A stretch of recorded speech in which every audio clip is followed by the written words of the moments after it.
Hey everyone, welcome to today's episode of Let's Do It Talk Show. New time, new transition, new everything. So I'm excited. I missed you all.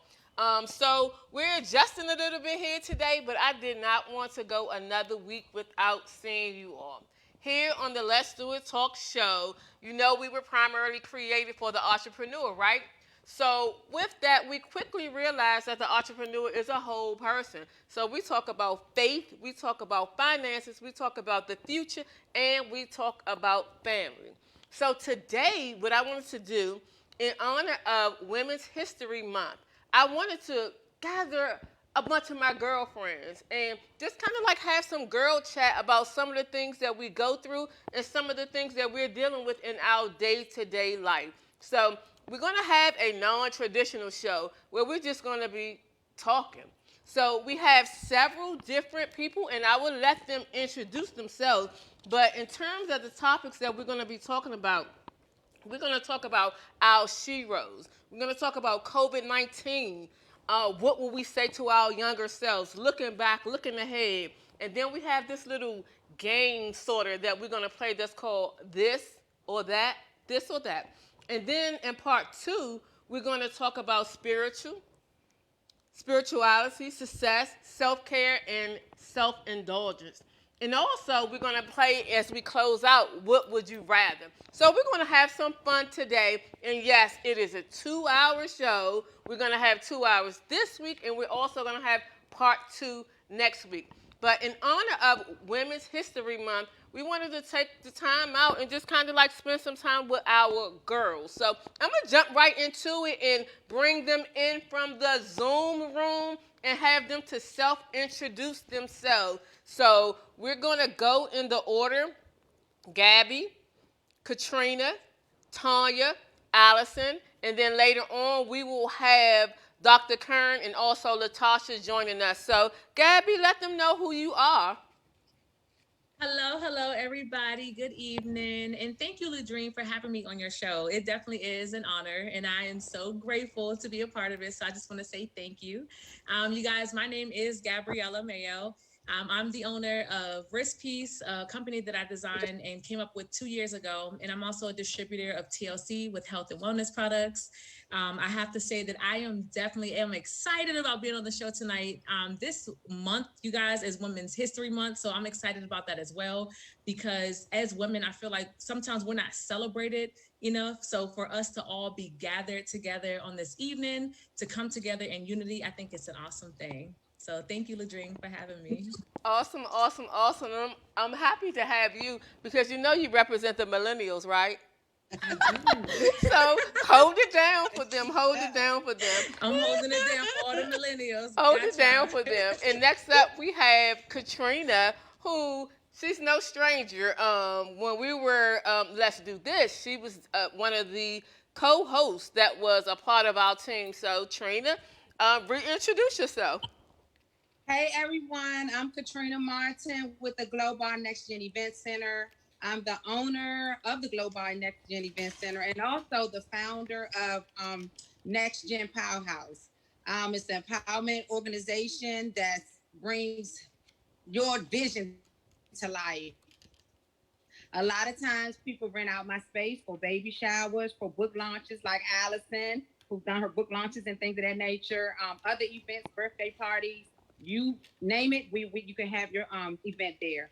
I'm excited. When I got the text from Dream about the show, I was just like, I had like this adrenaline came. It feels like a reunion. Even though the girls from the last show are not there, but I'm familiar with all of you all from coming on the show.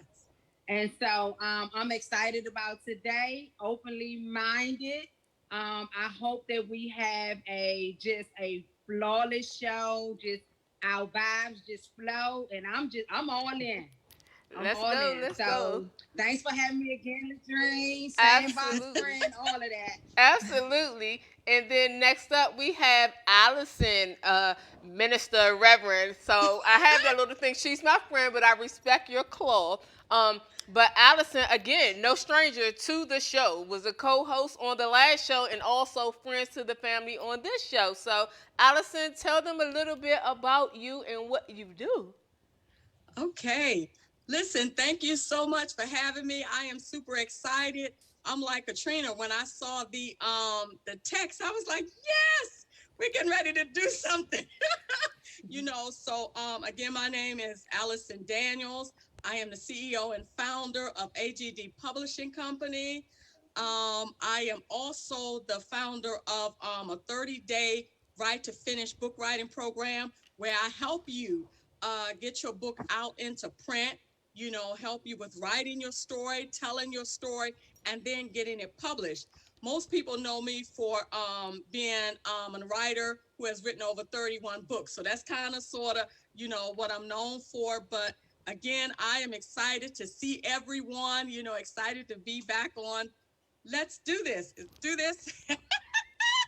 So thank you so much. Thank you. Absolutely, absolutely. And last for this part of who's on now, but certainly not least, is my girl Tanya Barbie. So Hey, again, hey, no stranger to hey, the show. She has her own everybody. show. We were co-show hosts at another station, but Tanya Right. brings it and always have a pleasure of sharing the platform with you.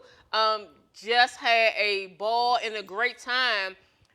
And thank you for the opportunity to be a part of your I Am the Rose event. So let everyone know who you are and tell a little bit about yourself. Hello, everyone. Thank you so much, Ladrine, for having me. I am so happy to be here with you ladies tonight. Look at all these beautiful roses in the house. This Yes. is Tanya Barbie. I am the founder of I Am Still a Rose.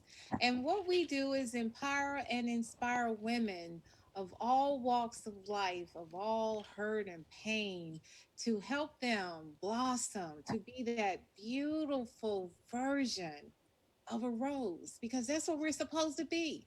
So I am here. I'm going to have fun with these awesome ladies tonight, and look me up and come in and be inspired and empowered to be that special person that you know you ought to be. So I'm happy. I'm happy to be here, and thank you for having me, Ladrine. Absolutely, absolutely, my pleasure. So it's going to be like girlfriends hanging out, pretty much like girlfriends hanging out, relaxing, and having a good time. So let's jump into it. Let's jump straight into it. So, in terms of all of the questions, so I sent some pre questions out, right? Just wanted to share a little bit and have everyone to just have a heads up, but very impromptu. If you have more questions that you want to ask in, please feel free to jump in. So I'm going to start with the first portion, which is Girl Talk Part 1. And I'm going to be talking about our sheroes, COVID-19, what will we say to our younger self, looking ahead and looking back. So let's go. Let's go. Let's jump into the topic. So first of all, it's Women's History Month. So we want to make sure that we pay homage to those who have come before us. So I want to talk about sheroes, and I'm talking about famous and unsung. So let's go around, and those who want to comment and share, please let's go and share your input regarding famous and unsung sheroes of yours. So let's start with you, Trina. You would start with me, journey. But okay, so I thought about that, and I'm gonna start with my unsung hero. And I tried to think of a young lady who's always a person, a shiro, who always goes unnoticed. We thank her a lot, but it's just like we can't thank her enough. My Rose, she's that what we call that goat. She comes through all the time. She can transform just about anything. She comes on the scene last minute and make it happen. She's been a part of so many of my family lives, my girlfriend lives. Ladrine is attest to that. She's been there for Dream. She's been there for so many people, and I feel that it's just never enough that can be said or acknowledged for what she does for me. So she's definitely my unsung hero. Absolutely, absolutely. Mhm. So, Tanya, let's go with you. My famous Shiro is Rosa Parks because she took a stand. She says, I'm not doing this anymore.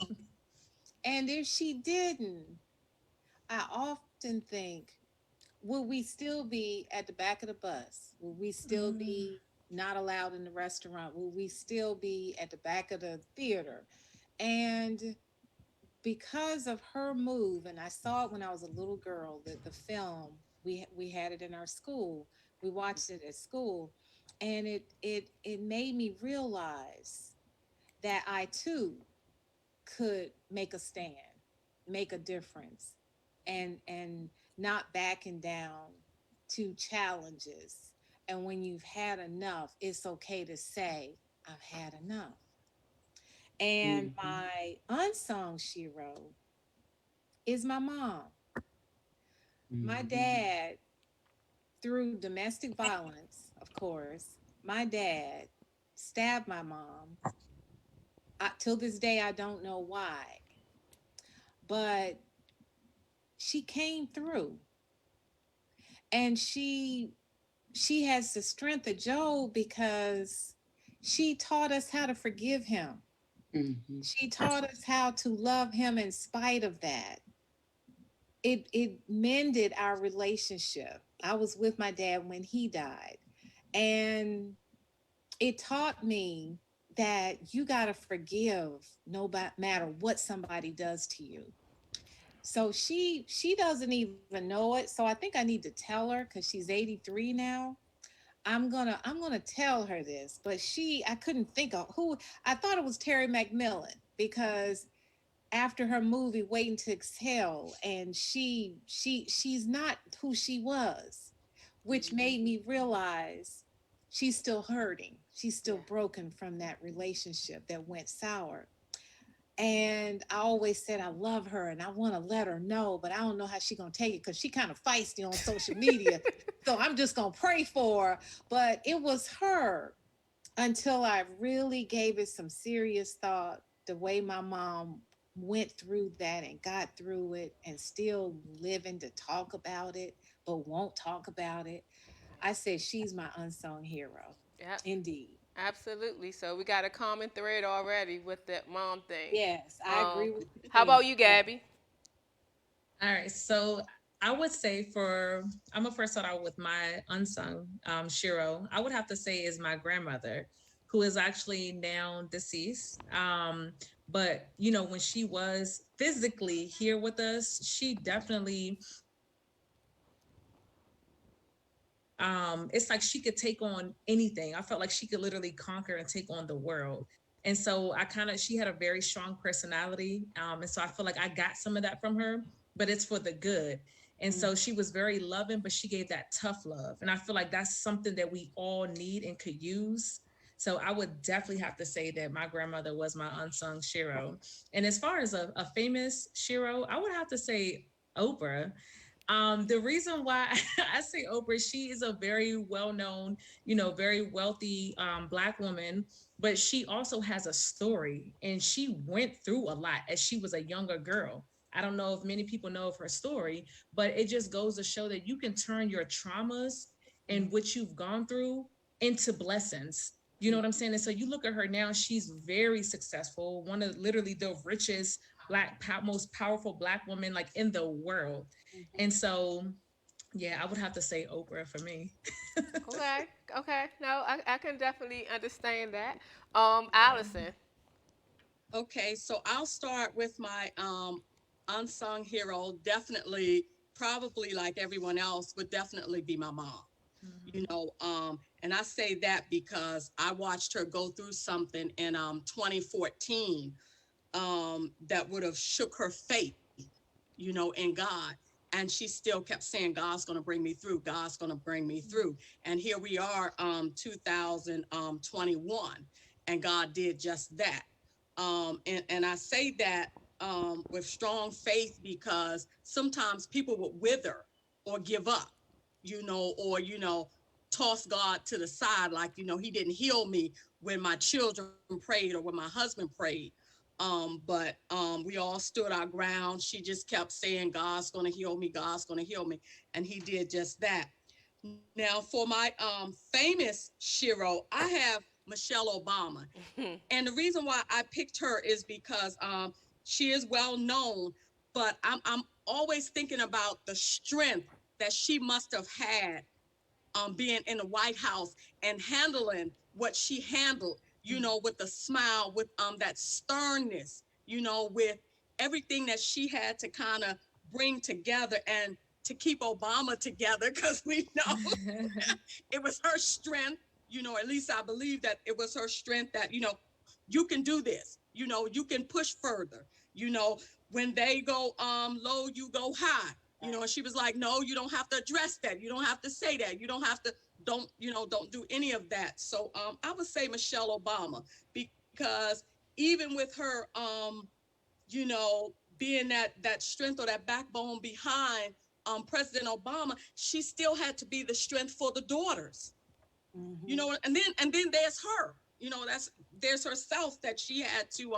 you know, stay together for. So I would say Michelle Obama, and then to see her now rising and walking in, you know, her own purpose, not that she wasn't, but you see it now. And then during the inaugural, I love when she did, you know, I see you, you know, sister to sister, that's sister love, you know. And so I would say Michelle Obama. Yes, yes, yes, absolutely. So, common theme, and I'm looking at the Facebook responses as well. So for unsung, definitely without any doubt whatsoever, is my mom. And even though last year, it's funny because last year in March, I did something where I did gave shots out to those women who were particularly powerful in my life. And the first show was my mom. But even so, in her passing, well, first leading up to it, because as I've shared, and you all are my friends, so you all would know that I had like many and numerous conversations, days and weeks leading up to my mom's death. So that gave me like so much more information about her that I didn't even know. And then, very personal for me is my mom had her prayer journal where every day she wrote out her prayer and she had a conversation with God. So going back and reflecting, it really makes me, of course, it makes me weak, but it makes me so much puts me in a position to so much better understand my mom, why she did some of the things that she did and how she moved how she did, and her faith through everything, her belief and her trust in God. It really has helped me to carry on for the timing. I mean, of course, when we were young, she taught us that, but it's just been an amazing experience, and I'm so glad that I got the opportunity to have those discussions, and that she left behind, intentionally or unintentionally, her prayer journals and so much information, because I'm able to just see so much more, even more beautiful than I already knew my mom to be, and that's a very amazing thing. In terms of my famous Shiro, so it is funny because as we went through the things of Oprah, Oprah has been my girl for years, and she's still my girl. But when Michelle Obama came along, it gave me a different different aspects of view from her stance of the role that she had to play Yes. in terms of all the negative things that came her way and her role in being the first lady as well as an African American Yes. African American and the first African American lady in the White House, all that she had to go through. And Allison hit on the point, so I won't say that anymore. So a lot of common theme that was going in between that. So I definitely wanted everybody to answer that particular question. So as we go along and dialogue in, by all means, we can have like two people to answer the questions, or and you all can jump in if you have something to say, and we'll just go around. So this is girl talk. So when we are out and we're hanging out, I don't call on you. We sit down and we flow. So that's what we're gonna do. We are going to flow. So let's go into the next one. Younger you. What's something you used to do as a little kid that you wish you could still do? DJ. What's I that? wanted I wanted to be a DJ. Ah, okay. Okay. I like that. So, I did you would- like to dance? What was the thing that intrigued you about a DJ? The music. My mom and my dad were just music lovers. And as a little girl, I was digging Marvin Gaye, the Isley Brothers, Earth, Wind, and Fire. And when I hear the songs of today versus the songs then, I cringe because it was of love, it was of community, it was of togetherness. And even if it was talking about love and being with a woman, it wasn't raunchy like it is today. Yes. And I always played music for the family, and they would dance and I would pretend like I'm spinning records, and I was just like, whoa. And I just Yeah. never pursued it as an adult. I love that. And Gabby, you know that made me crack up laughing, right? Because Thursday, I actually was at Ladrine, I was Gabby's house, thinking of helping to celebrate her mom, Tina Hunter's birthday. And I walked in, and Gabby, I don't know if it was really trap, but I was like, you have your trap music on. And she was like, oh, girl, you can go ahead and switch your music out. You can play wherever you want to. And I was like, well, my playlists are gospel. She was like, nah, we're I going to said, go ahead oh. and we're gonna go ahead and keep mine. So when And- you and it's said not that that, I don't it listen to made me gospel. it made me just crack up laughing and giggle about the conversation that Gabby and I had. Anyone That else in is terms of a little funny. kid? No, that's hilarious, Ladrine. Because when Tanya, when you were just saying that, I literally thought about Ladrine. I was like, I have a feeling she gonna think about my trap music I was listening to. But I listen to that was a good one though, Tanya. I listen to all sorts of music, but for me, sometimes the trap just kind of gets me in a certain mood. Now what's the trap music? Something you probably wouldn't like. I was going to say, I didn't want to ask, but what's the trap Is music? it like house music? No, it's No. not even house music. It's like what you were Okay. describing as A lot of raunchy or unnecessary- something. like a lot of unnecessary words. So It what is. Gabby So, would you do, know, I like it more for the beat. They just talk a lot about like trap house, like drugs and sex, stuff like that. Oh. I know you got listen, I I got really love it you. because of the I so, got so you. Gabby, just to educate them in the group text message that we have, I'm gonna add everybody into it because I had yours separately. Just send them a Okay. little taste of trap music, just a little bit, Okay. so that they'll know what it Lord. is. Okay, I will. Gabby, just a little bit. Right. Okay, I'll send a little clip. Okay. I'll try. I'm gonna send y'all But something. believe it or not,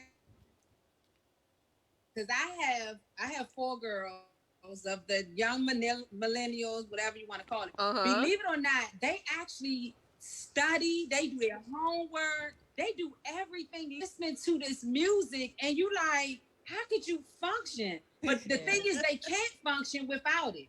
Now, Gab, Yep. can you explain that? I just like I said, I think it's more so again, not the words per se, because they talking a lot about just engaging in things that y'all probably don't want to hear about, but it's kind of the new age music. For me, it's really the beat.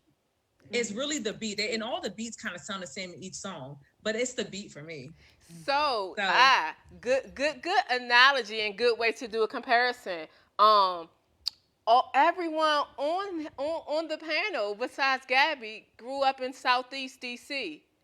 Go-go music. So what go-go music is, and especially was to us, Yes. that's what trap music is. That's what trap is for all the youth. Yes. Yeah. There we go. Okay. There we Yeah. go. Okay, great. That was good, Ladrine. So That now was that good. you have Yeah. gotten that Trap was 101 good. here on the show, you're liable to get anything, but we love to educate. So that was Trap 101 by Professor Gabby.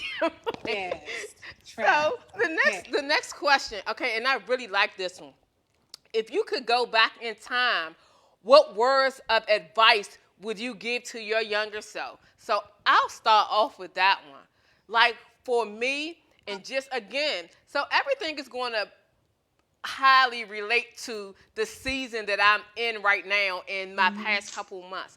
But one of the things for me is, so I've always been a dreamer. I've always had time where I set aside to just think and focus. Always, even I remember my earliest time of being in the 6th grade, and my mom used to always talk to me about that planning aspect of things. But one of the things that I would have told myself at a younger age is to move forward and execute on those things, even though they seem like really, really, really, really huge and really big. And I did a lot of moving and shaking, but it was more from an educational standpoint. But I always held back. I always held back, and I've shared before in terms of jokingly about my sister and my cousin, in terms of the issue that I would have to get into from being labeled as smart or whatever.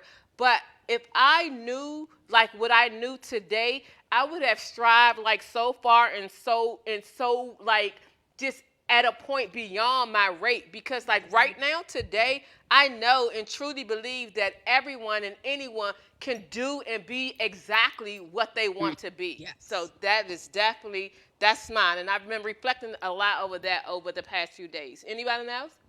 I would say always have a backup plan, always have a second hustle, a third hustle, a fourth hustle.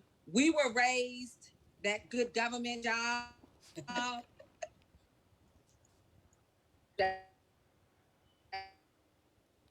Trina. Trina, you're going in and out. Oh, there you go. I hear you now. But there's so much more out there for you that now. Try to learn and network as much as you can. If an idea come to mind, try it. Don't be fearful of anything. I would definitely say many hustles would get you through, because you never know. We know now with the pandemic and things like that, so many people have come out with so many great ideas that they probably had bottled up inside for so long, but they had no choice but to explore it, because we were all quarantined in. Some people lost their jobs, things of that nature. So definitely that second hustle. If you can do it, I say go for it. And I have to share this. Shanta Love You More. She said, don't rush your childhood so you won't have to figure out what you miss in your adult life.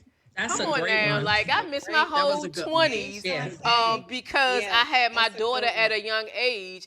And so when people are talking about, that season when you wild out and some more, she has this a comedy stand up when she talk about what you do in your 20s, your 30s, and your 40s. And I'm like, that's what you was supposed to do in your 20s? Charlie, I missed my whole 20s, and now I'm too old. If I did that, it wouldn't be a good look right now. It wouldn't be a good look. So I love that comment. And I think someone else was trying to chime in earlier when Trina was speaking. Now for me, mine would be don't worry about the opinions of others. Yes. Just move forward and pursue whatever it is your heart desires. Yeah. And just stay focused on whatever it is you believe that you were called to do. Yeah. So one of my passions has always been, to be a lawyer. Mm. And even though I went back to college when I turned 53, or I graduated when I was 53 with my bachelor's, but my dream was to always become a lawyer. So I say, whatever it is that you have always dreamed of doing, continue to do it, continue to pursue that, and don't allow the opinions of others or the naysayers, because a lot of times they're saying things to you that they know they're not going to do. But if they can stop you from doing it, you'll never do it. So if I could say to my younger self, I would definitely have graduated from college a little bit earlier, and pursued a few of the other things that I wanted to do. No regrets, but if I could go back and words of wisdom to myself, that would be one of the things I would do. Awesome. Okay. I was gonna say, just to kind of piggyback a little bit. I literally was gonna, they took the words out of my mouth. Like, I would have said all of that, and as far as to being patient with yourself.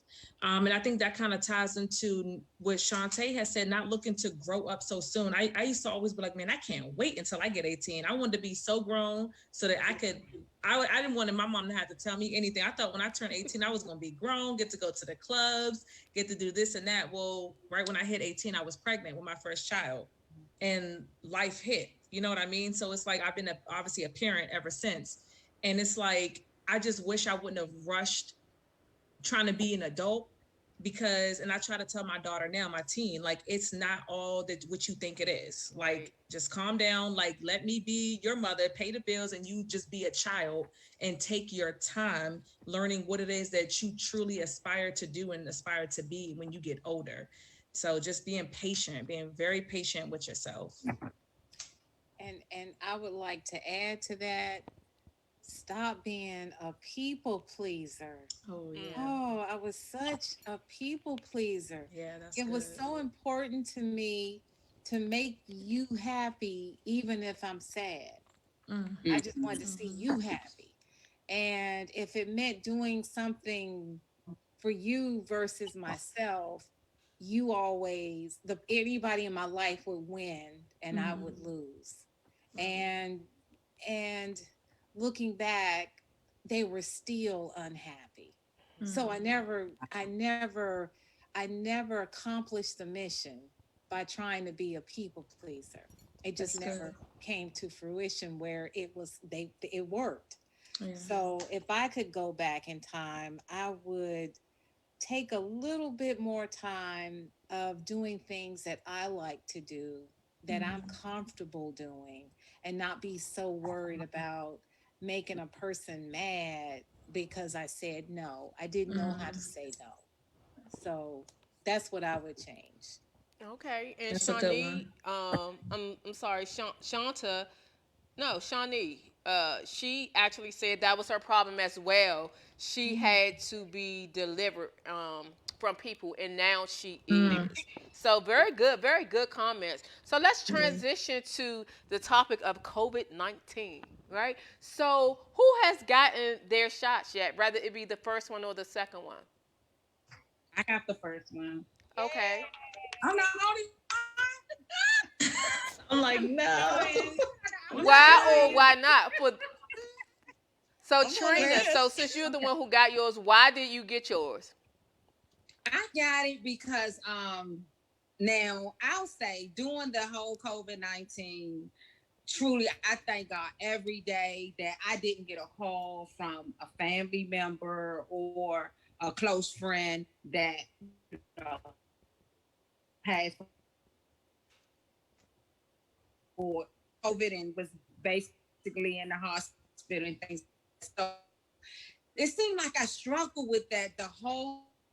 I myself have underlying issues. I have myasthenia gravis, and it's a medical condition. Whereas my breathing sometimes can be a struggle.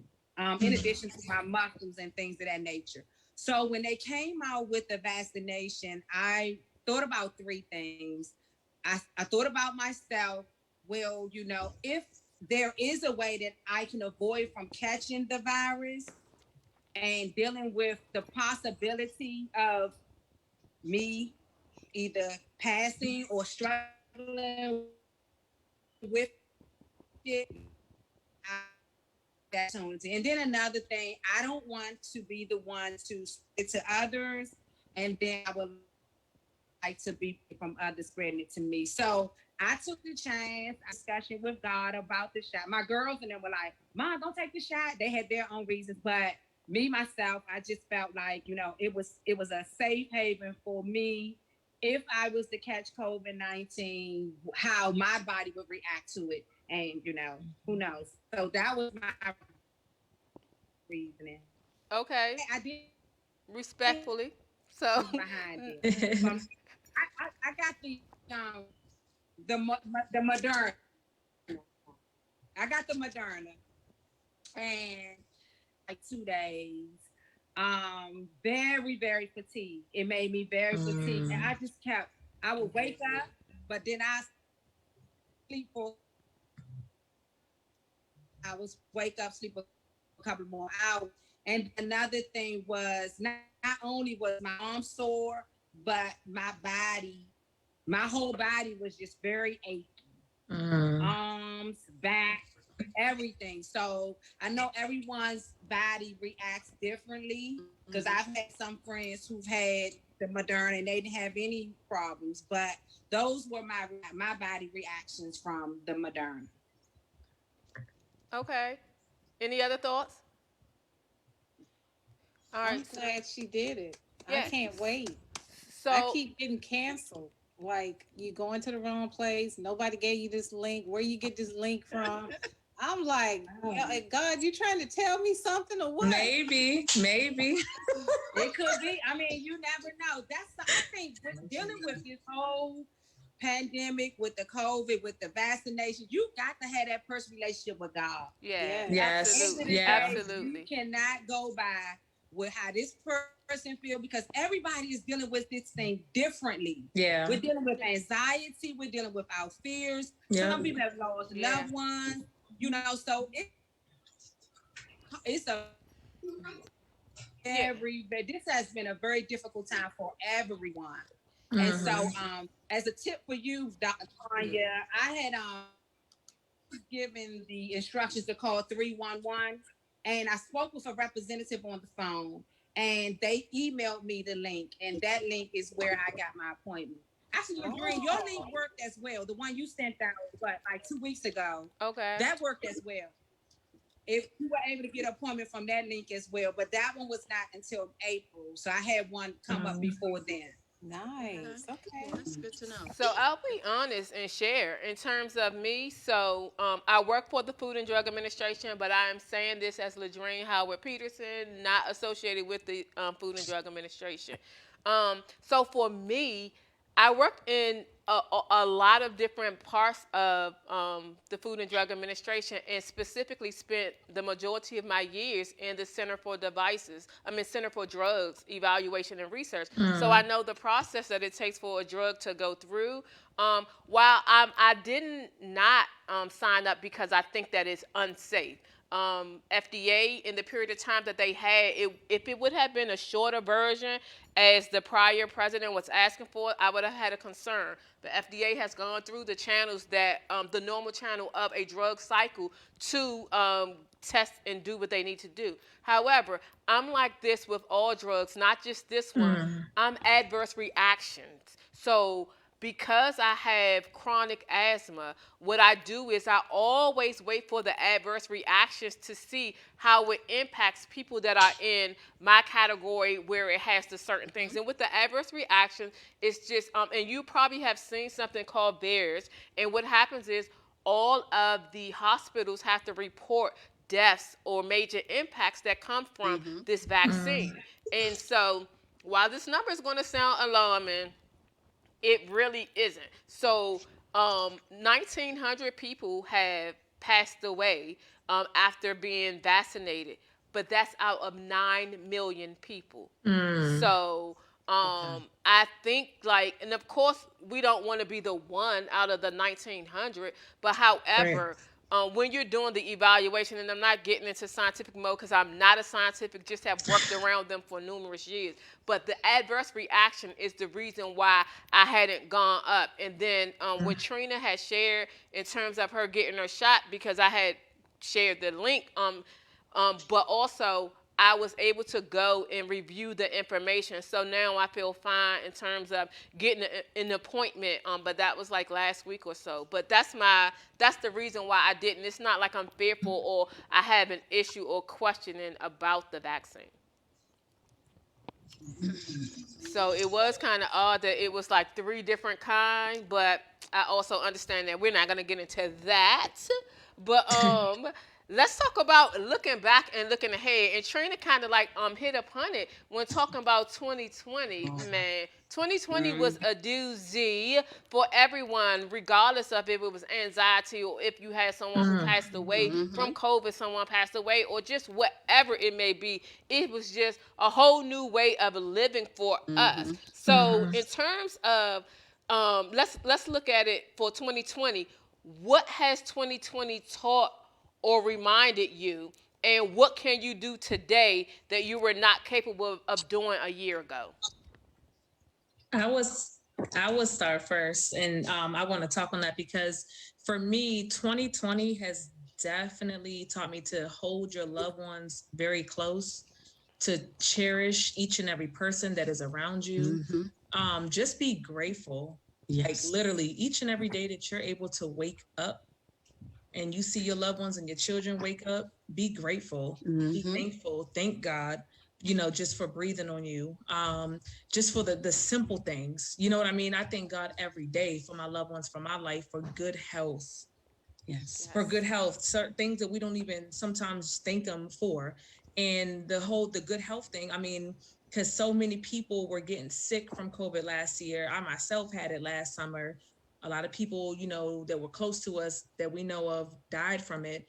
People were, overdosing on drugs last year. I feel like people were just kind of losing their minds. So just being thankful and grateful for where we are, having, the mental stability that's still there, because a lot of us could have literally lost it. I think a lot of us were one step close to that. Everything changed. Having kids at home with you, homeschooling and dealing with that, and still having to worry about work. And even if you are working from home, having to take care of kids at the same time, that's something that's never been done because we've always sent kids to school. So just, those things. And then what was the second part of the question, Ludrine? Yes, the second part was, what can you do today that you couldn't do a year ago? So from COVID, what good came out of that? What did you pick up a skill? Did you learn something or what? So I was going to say, with all that being said, I definitely can say for me, like I'm no longer playing around with myself, playing with life. Like I literally picked up, like when it comes for me with business and wanting to live out like all my dreams, things that I've dreamed of doing and dreamed of being when I was younger, I'm doing it now. The multiple streams of income, I'm doing it now. Like nothing is stopping me. Nothing is stopping me. Like it's like a pistol was like lit under me and I'm just like full blown. Like this is just the beginning. Had that not happened last year, and I said it's unfortunate, a lot of people had lost their lives, but for me, I'm like woke now. It really woke me up. So it was a huge blessing, for me. So that's all I have to say about that. That was good. That was good. So for me, for 2020, it was what do I want to say? For 2020, it was like my new norm. And I had to accept that, this is a new norm that we have to learn how to deal with, learn how to handle things, and learn how to move past it. But I will say, if it wasn't for the relationship that I had with Christ, I can't say that I would have been able to move past certain things. And, when people were calling me, to pray for them or to be there for them, would I have been able to do all that I even did in 2020 had not it been for God on my side that carried me through? So I think about 2020 and, even though, you hear people say, 2020 was the worst year, but 2020 for me, it pushed me into my purpose, and it pushed me into my calling. So therefore, I was able to walk into what God had already told me to do. But when you work in 9 to 5 and you kind of structured on, I got to do this and I got to do that. Well, I had enough time to sit here and write out everything that God had already told me that I should have been doing a long time ago, but I was stuck at the 9 to 5. Thank God for my job, not taking anything from it, but it pushed me into doing everything that he had already assigned for me to do. That's good. Amen. Amen. So I'll definitely, I'll take my easier one first. What did I learn? What couldn't I do a year ago that I can do now? I can cook. I can cook. So that has been an amazing experience, and not only the aspect of learning how to cook, but think of all the things that come along with that. Cooking was something that I've never done in my life, and I just felt like it was hard. So at the age of 49, 48, it was a couple months before my birthday, I learned how to cook. And not only cook, but I can cook. So that's definitely one of mine in terms of coming out. But what has 2020 taught or reminded me? And both Allison and Gabby have hit on like what I feel in terms of my feeling. One, in terms of the sum up, is live not only every day, but utilize every hour, every minute, every second as if it's your last. It doesn't mean that you have to be doing something all the time, because relaxing is included in that as well. But that's definitely like my lesson, and that's my mode, and that's my movement. And then the second thing with that is my faith with God. My faith has increased to a whole different level beyond really what I can explain. And 2020 was an extra layer of boosting. It did not start then. I always share about when my church had days of prayer 6 o'clock every morning leading up to Lent. The prior year, and now I'm trying to think, was that 2019 or 2018? I think it was 2019, because I was sick during the time.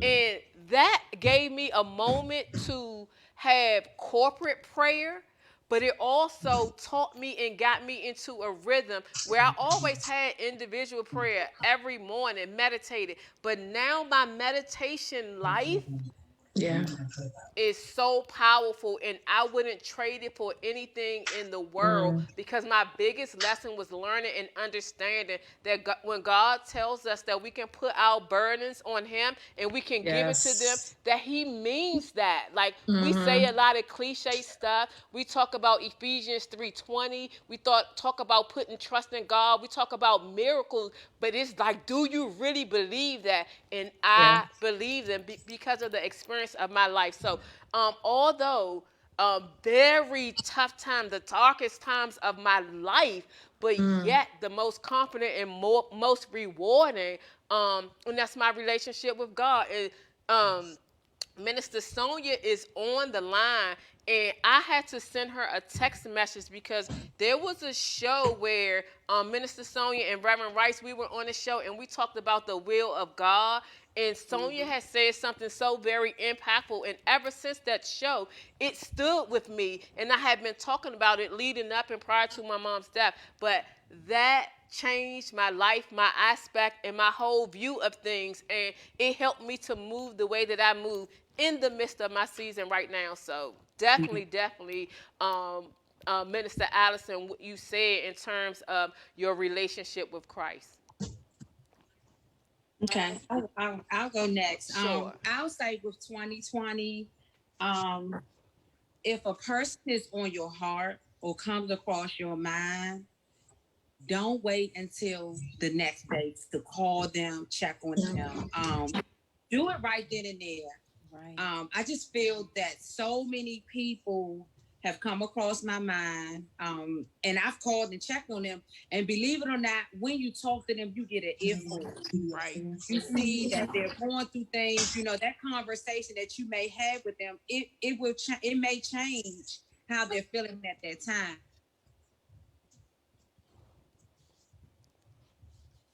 Trina, you have go in and And make out. during this 2020 is to be more vulnerable. That vulnerability piece is something that it's just a whole nother area for me, because sometimes we're used to being that superwoman that I can do this, I got this, I'm okay. During 2020, it's okay to say I'm not okay. Yes. I'm not doing good. I need to talk. So I definitely learned during 2020 to be more honorable, more openly honest with myself, and definitely to check on loved ones, check on friends, even if it's someone you haven't talked to in 6 months. Right. Give them a call, check on them. You'd be surprised how that conversation may impact others. Yes. Very good. Very good. And so, we have a new face on the screen. So Dr. Karen, I want to pause and take a moment to allow you to introduce yourself and tell everyone a little bit about you, and then we will roll and jump right back into the conversation. Absolutely. I am Dr. Karen Hills Bruton. People call me the career elevation expert. I specifically work with female middle managers seeking senior leadership positions. Thank you, thank you, thank you, and nice to see your face on the Zoom, in the Zoom room. So, and by all means, as we go along, we're just chiming in no particular order. So feel free to jump right on in. So we talked about 2020. So let's talk about 2021.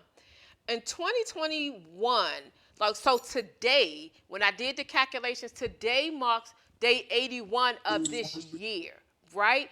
So we're in day 81 of 2021. So far, what has been the most rewarding thing that you have done for yourself during this time? Not anybody else, but for yourself during this time. I can say, sorry, for me, the most rewarding thing is getting help for myself from deep within. Yeah. So, continuing to go to therapy, literally healing. When I say healing, like healing from the inside out, actually taking time, spending more time with God. Trying to press in my prayer, press in my faith with God, believing in myself more. But the healing part for me is the most important. And just being a lot more patient with myself and self-care, taking care of myself. Like if I want to go get a massage, I go get a massage. I don't care if it's my last dollar. Because if it's going to make me feel good, if I'm not good, neither are my kids going to be good and nobody else around me. So taking time to just, do what I need to do to take care of myself, to get pretty whenever I want to, and also staying consistent with working out. I'm telling, like, with all of that coming together, it's putting me in alignment. And like, I feel the best that I've ever felt, like almost in my entire life from when I can remember since I was a child. Wow. That's amazing, Gabby. That's really amazing. And some of the comments online are coinciding in terms of, what you're saying. So I'm glad you being the baby of the bunch, the youngest one, but realizing and recognizing that at your age now is very, very important, because it'll help you as long as you stay in that space and that mindset to continue to grow on that. So very proud of you. But that's a big thing, and that's really good. Thank Gabby, you. I'm very proud of you as well. You got me over here about to get choked up. Don't, because That is exactly what I've been doing during this pandemic and during this 81 days is self-care, spending some time with myself, enjoying myself. If we don't love ourselves, how in the world are you a single woman? You're gonna love somebody else. You have to embrace you in the moment. the good, the bad, and the ugly. Yes. And I agree with you wholeheartedly. And that is what I treasure the most. And the being courageous, more Mm. just being bold, stepping out Mm. on faith. The more we spend time with God, the more confident we become. Yeah. And you do want to do things to make ourselves look prettier, make ourselves more healthier, Yeah. heal, grow spiritually, mentally, physically. So I'm with you 100% on that. And I've been doing the exact same things as an older woman. And I feel much better. So through this pandemic, I feel I feel like a better person Yes. as a Mm. result of it. That's key. Yes. That is definitely key. Anyone else? I'll share. Um, I'll say, I'll say for me, and this is hard for me to say, but I just said that I work on that vulnerability piece. But for 2021, I've learned to go from shame to shine. Mm. And that's for me. I had to come out of my shame, put that behind me, and now I'm ready to shine and focus back on the things that that's always made me happy. So Yeah. definitely for myself, I let that shame go. That's Love good. it. That's good. I'll share. Mm-hmm. For me, I'm a grinder, I'm a hustler. And so my self care is to not feel guilty about that's what I enjoy. That's it. You know, I'm a dualpreneur. I own my own business, but I also still work in corporate America. And, a lot of times I burn the midnight oil and I enjoy that. That is my high. And so not feeling guilty about the things that make me happy. And if Mhm. I'm a hustler and I'm a grinder, then I'm going to continue to do that regardless of what people think because that's what makes me happy. Yeah. So that is my form of self-care, no matter how crazy it sounds. But I'm truly in my element when I'm working on my business, working with my clients. I'm working on a conference that's coming later this fall. And I am the happiest when I'm working on those things. And so that's part of my self-care. I love it. That's good. And I don't think that you should be ashamed or afraid or Mm-mm. whatever the word that you were saying that other people may feel. I can Mm. relate to you directly in terms of the whole aspect of being a workaholic. And I don't remember in what form, but I shared that when I used to go to the beach, I used to take my work, not a a relaxing book or things like that. That was my thing. For me though, this year, of course, it you have different seasons and you have different focuses. So of course, as everyone know, my focus this time was on my family. So a lot of my energy and dedication had to be it was required for me to step aside from my work. And I'm so glad and thankful that even in times before, it has been a battle for me, but it Mhm. was no battle at all. I have not returned to work fully since the day that my mom passed away. I was able to just put everything to a side and stop. There was some commitments that I still kept, but it was because I felt like it and I was okay to do it.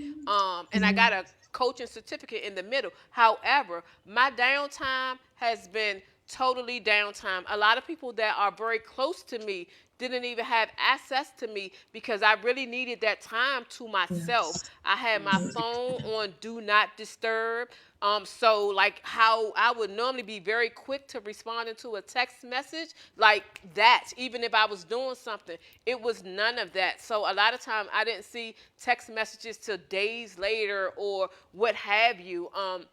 So I really took the time to be in the moment. And for me, I'm proud of myself because I know that there have been times in the past where it has been I should have or could have given more dedicated time and just stepped away from my job where I didn't. And my supervisor, my staff, everything just aligned so perfectly in terms of all the things that are around that. But it's that whole thing for me of learning and understanding.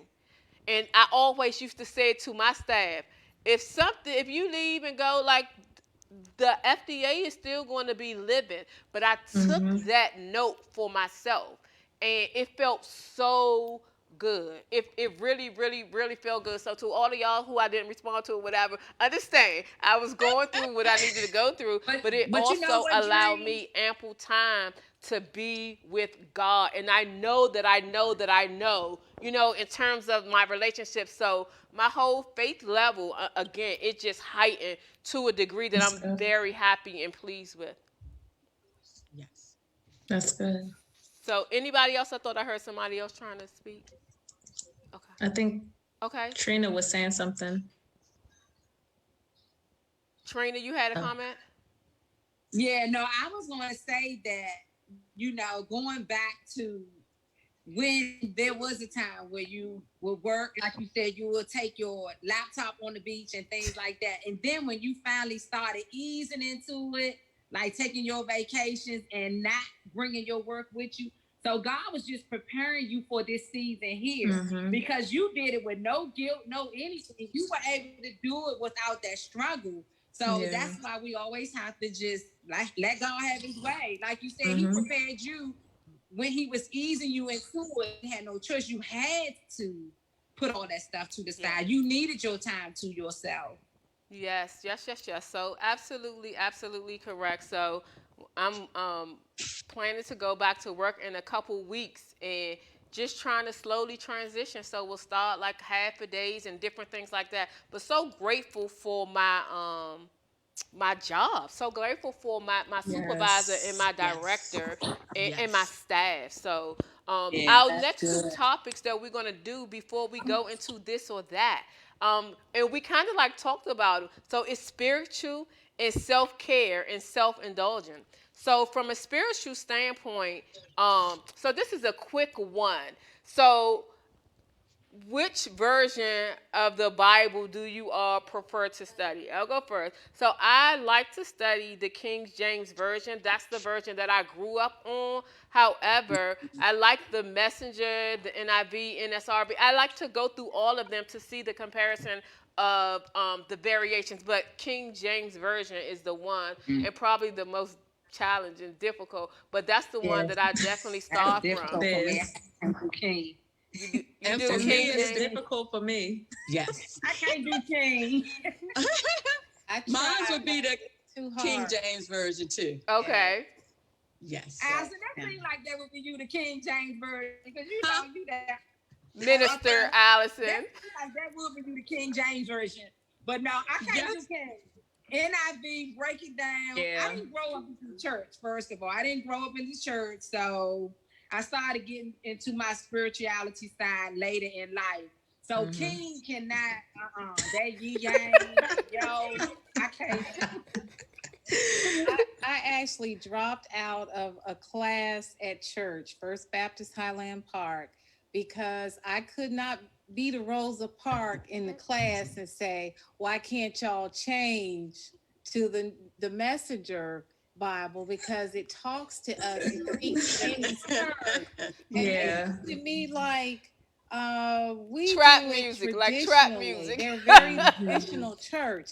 And I could not get them to change. And I said, but the pastor preaches from the Messenger. So why can't we learn from the Messenger Bible? And they said, no, we're going to keep it here. We're going to do it this way. We going to do it. That's okay. I'm out. And I'm still out. I am not. I got it on my bed now to go to compare it. But I go right back to the Messenger. I can't do NIV all the way. NIV. Yeah, me too. I need to understand what I'm reading. I need it broken down in layman's terms to keep me engaged in it. Yeah.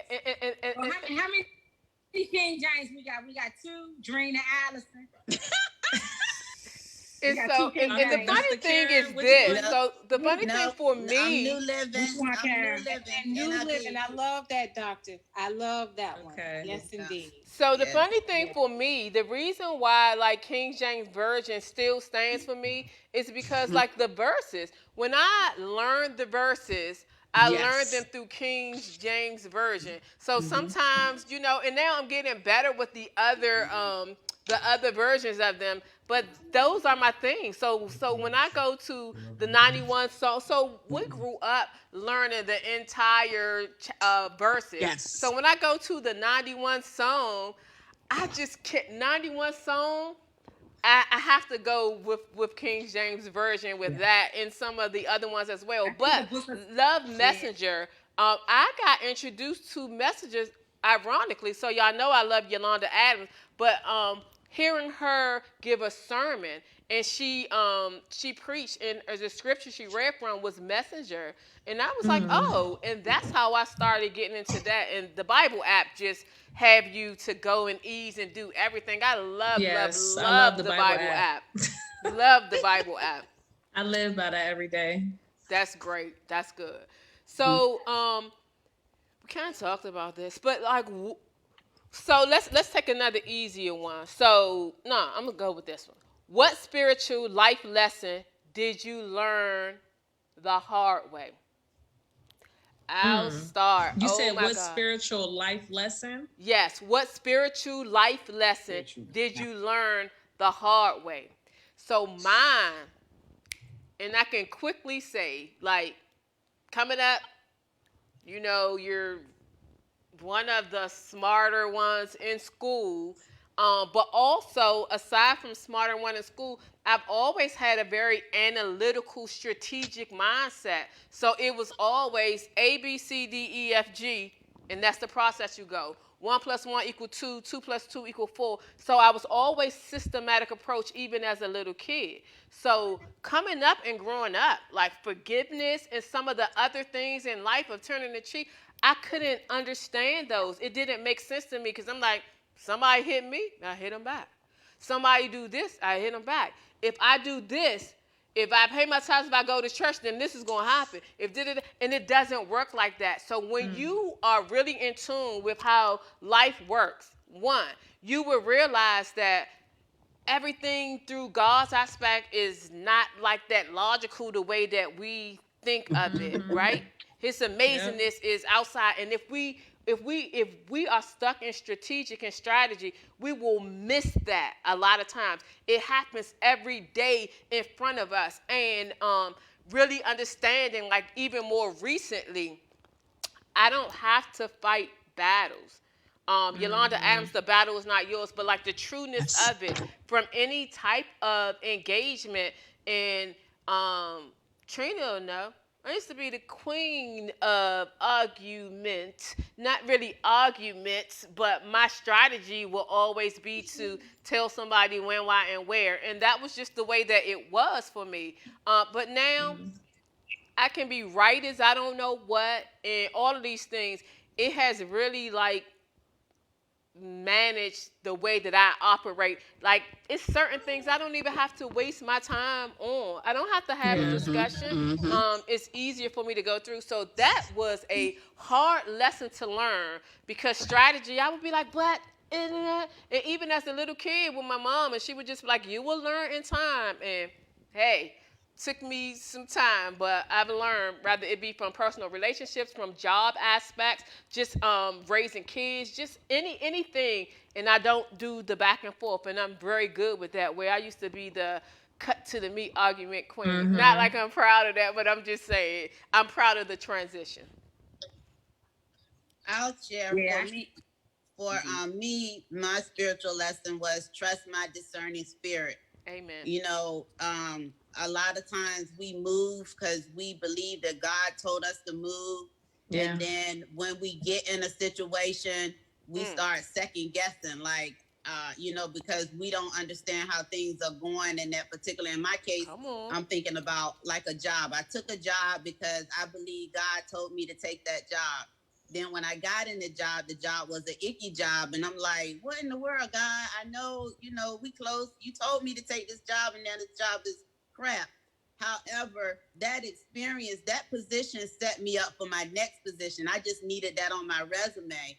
And so I learned from that experience to, even when I believe God tells me something, is telling me something, stand on that. Even when what you see in front of you, and we know what faith is. Faith is not what's in front of you.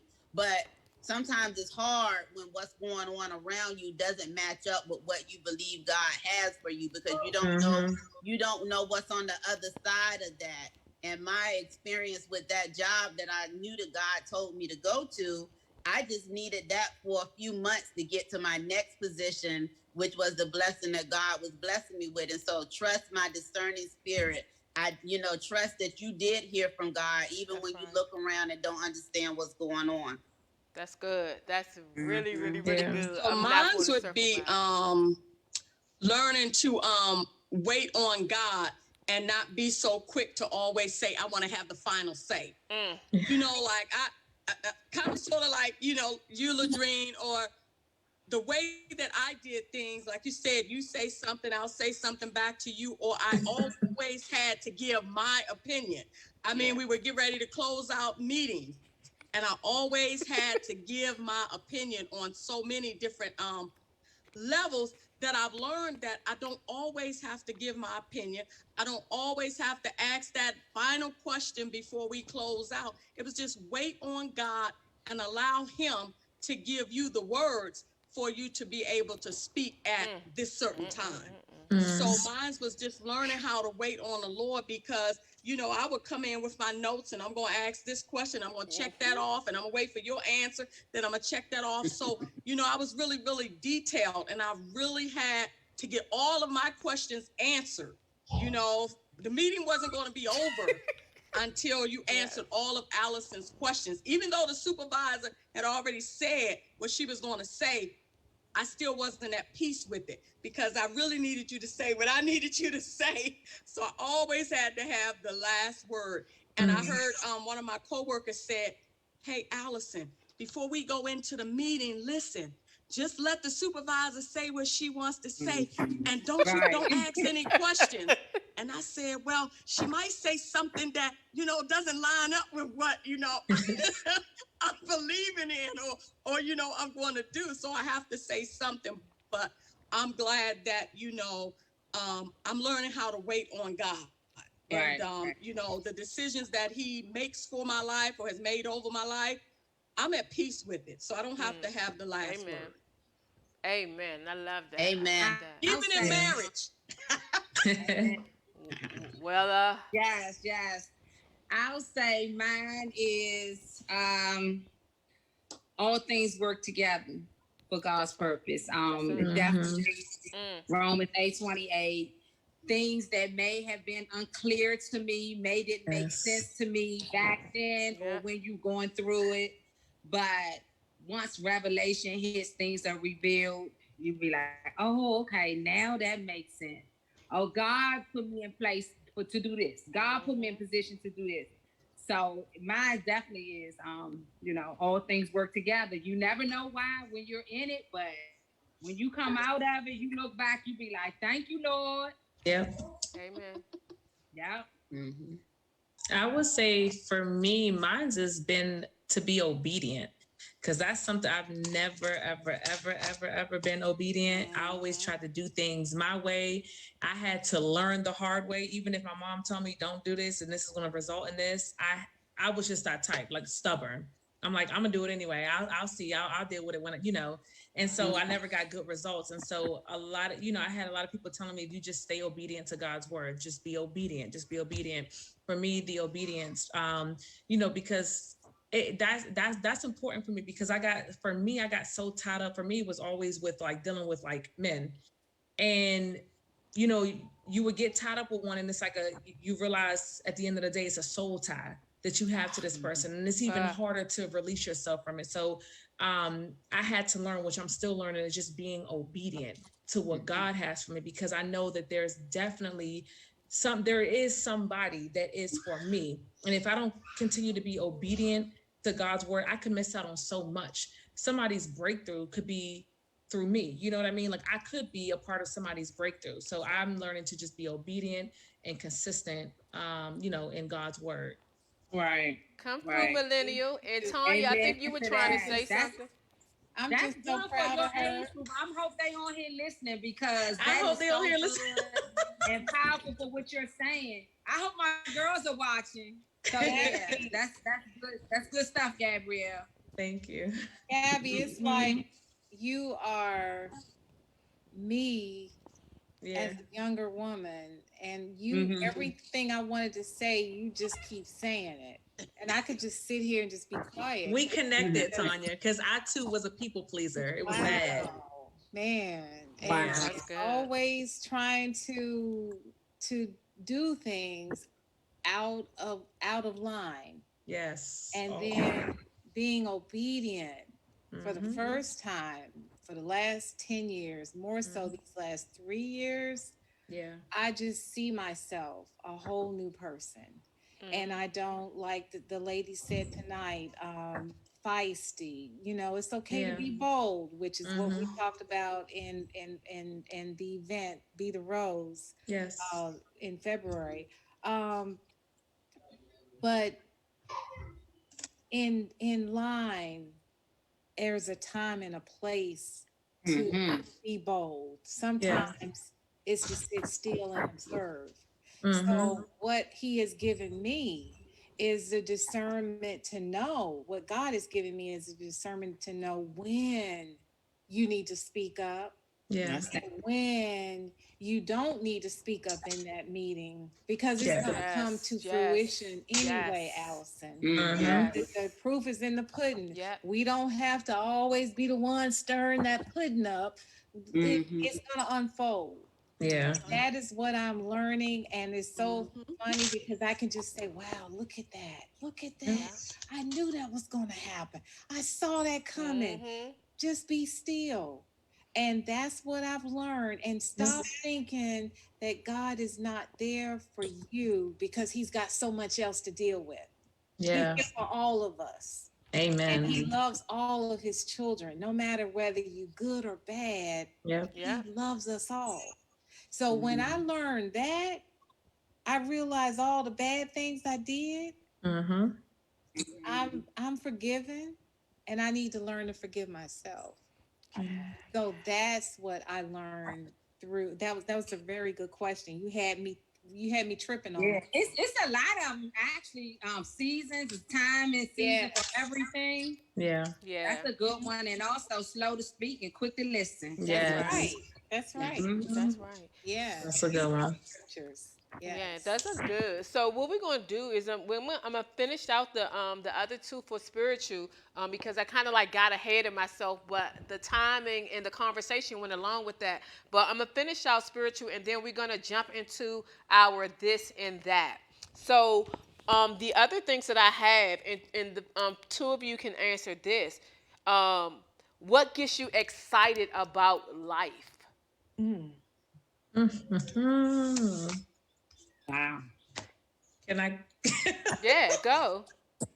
What gets me excited about life is honestly, and I know this might sound bizarre, but the unexpected. The unexpected, because we anticipate so much, and that's what we fall short of, having our faith in God. But the unexpected is what gets me excited, because every day, like the things, like what you said in the beginning, Ludream, anything that you want, you can have. Yeah. I believe it and I see it now.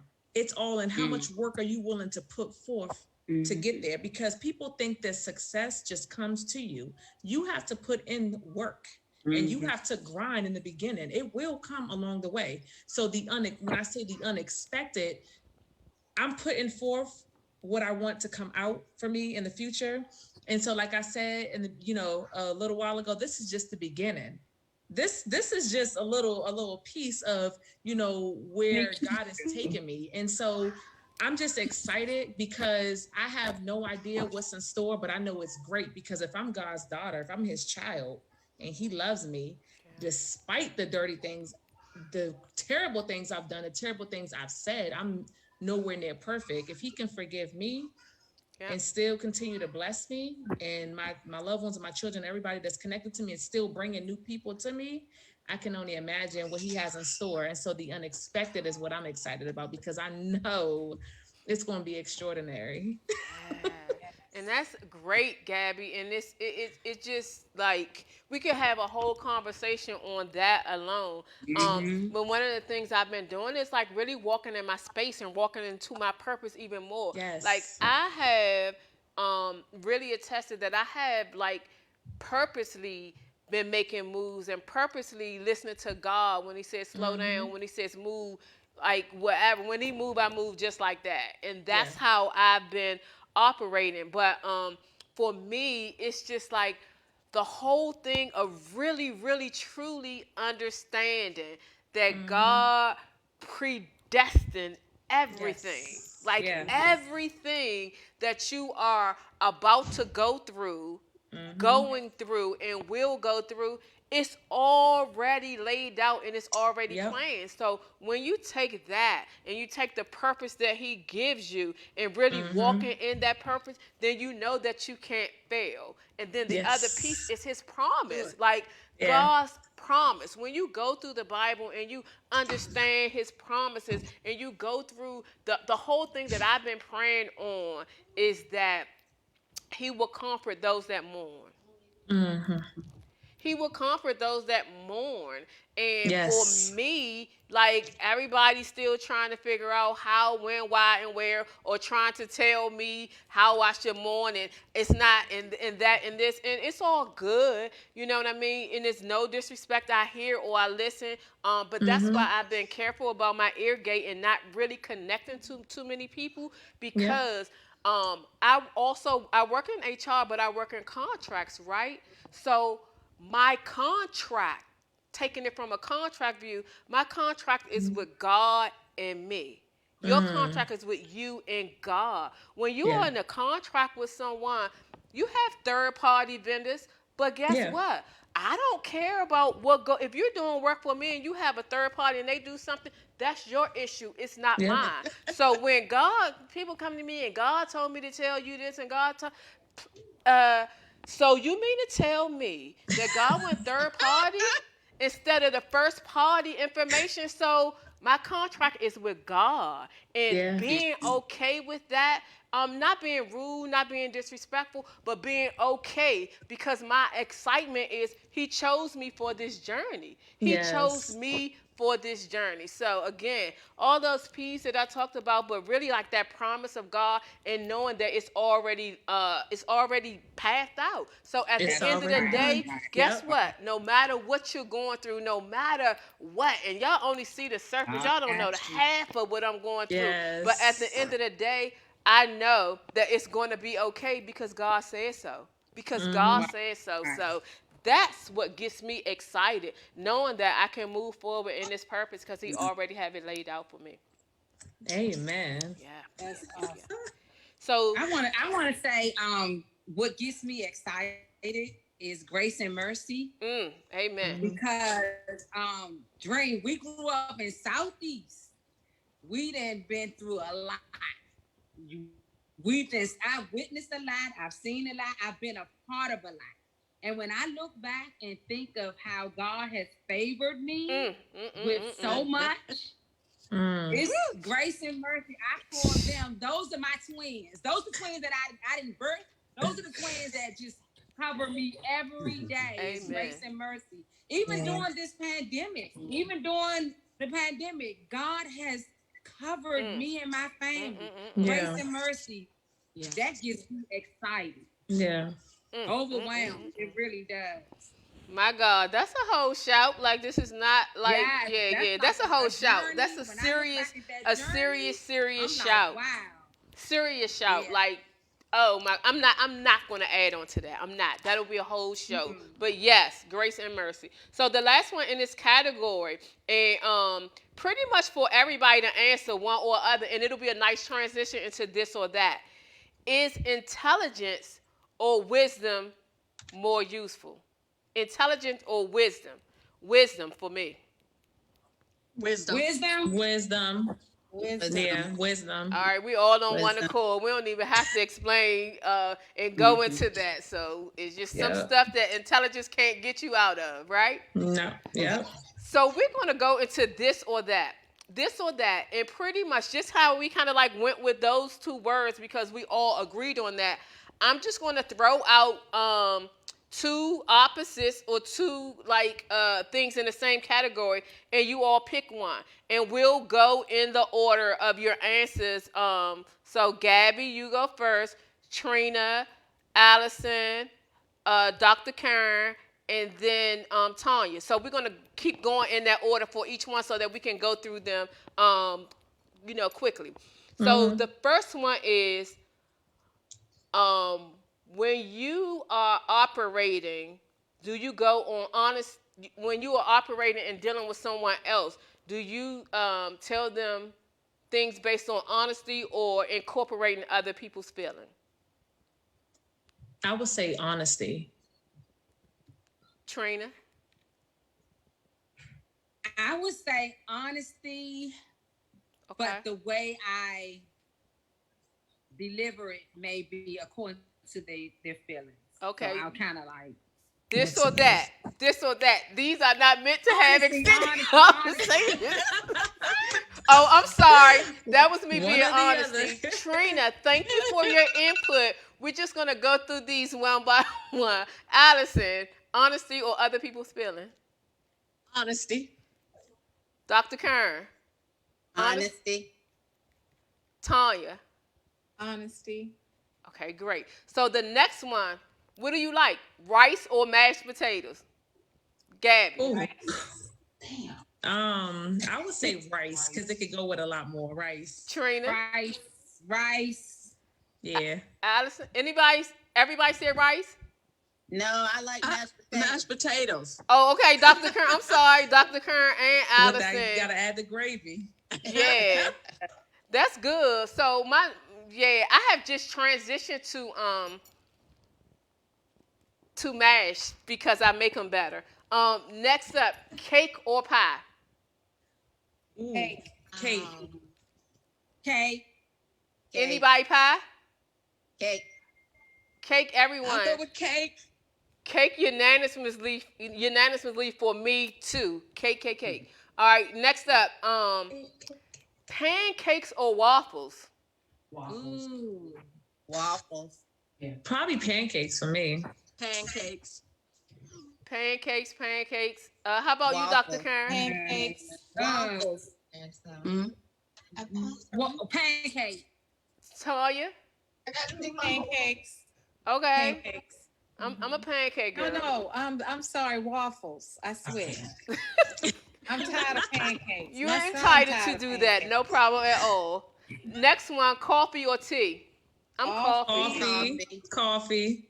Coffee. I need my morning Tina, crack. tea time. I know she is tea. So I'm looking at all of the results of everybody else that's going through in terms of their comments as well. They have varying.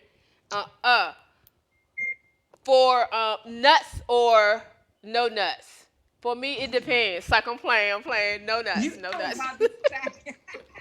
You said, wait, what was it, Lil Dream? Nuts or or no no nuts. Nuts or donuts? Nuts or or no no nuts. nuts. Oh, or no nuts. I'm like, donut,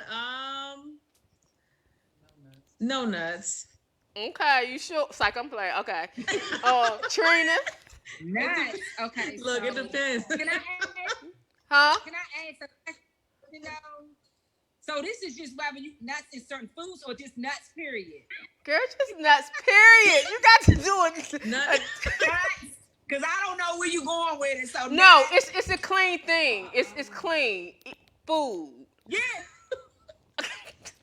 Nuts. Okay. I like almond nuts. I like cashew nuts. Nuts. Okay, well, yeah, I would say, yeah, nuts. for me. Allison, Nuts. Dr. Kern.